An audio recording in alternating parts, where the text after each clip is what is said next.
Capsicum బుట్టల కూర మీలో ఎంతమంది చేస్తారు? ఇవి చిన్న చిన్న బుట్టల్లాగే ఉన్నాయి కదా! వీటి కోసం ముందుగా ఇలా బుజ్జి బుజ్జి సైజ్ క్యాప్సికమ్ తీసుకొని ఇలా తొడిమని సెపరేట్‌గా కట్ చేసి పెట్టుకోవాలి. ఆ తర్వాత శనగపిండి తీసుకొని దానిలో అర స్పూన్ జీలకర్ర, ఒక స్పూన్ ఉప్పు, దాదాపు 2 స్పూన్లు కారం. కారం ఎంత ఉంది దాన్ని బట్టి వేసుకోండి.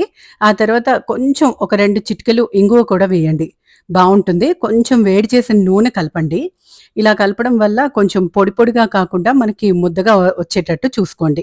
కావాల్సినంత నూనె వేసి ఒకవేళ మీకు ముద్ద కట్టకపోతే గనక ఒక్క గరిటెడు వేడి నీళ్లు కూడా పోసి కలుపుకోండి చక్కగా.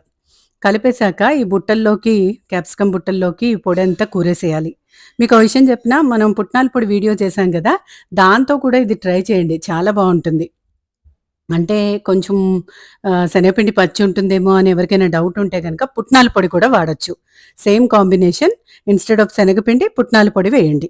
సో, మీ ఇంట్లో ఇలాంటి కూర చేస్తే ఎలా చేస్తారో అది కూడా కామెంట్ చేయండి. బుట్టలన్నీ రెడీ చేసేసుకొని ఊరికే సరదాగా ఇవి పెట్టానండి తొడిమలన్నీ మీకు చూపించడం కోసం. మనం తర్వాత ఎలా వీటిని బాండీలో అమరుస్తామో చూడండి. మీకుండే బాండీని బట్టి నేనిది ఇనప బాండీ వాడుతున్నాను. సో, నూనె అంతా గూడా అంచులకొచ్చేసింది. అందుకని ఈ అరేంజ్‌మెంట్. మీరు చిన్న బాండీ వాడితే మధ్యలోనే పెట్టొచ్చు. సో, అది చూసుకొని మీరు అమర్చుకోండి.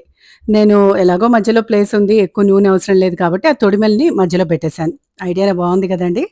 సో, కొంచెం మనం సన్నని మంట మీద చక్కగా మగ్గనివ్వాలి.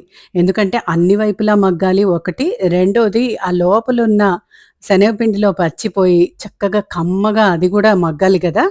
ఇవైతే మన తొడిమలు అట్టే మగ్గిపోతాయి. సో, వాటిని సెపరేట్ చేసేసుకోండి. వాటిని వదిలేసారంటే ఇంకా నల్ల బొగ్గులై కూర్చుంటాయి.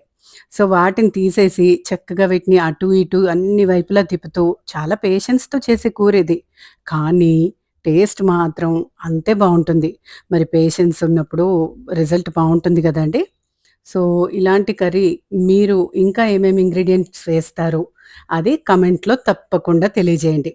సో, ఇవన్నీ చక్కగా మగ్గిపోయాక దగ్గరికి తీసుకొచ్చి కొంచెం పొడి మిగిలి ఉంటే గనక దాన్ని పైనుంచి వేసేసి ఒకవైపు అన్ని వైపులా తిప్పేసేయండి. ఇంకేముంది మన కర్రీ రెడీ. సర్వ్ చేయడానికి రెడీగా ఉంది. ఇలా మీరు సర్వ్ చేసే ముందు ఇలా తొడిమెలు పెట్టి బుట్టల్లాగా సర్వ్ చేయండి. చాలా అందంగా ఉంటుంది. Thank you for watching.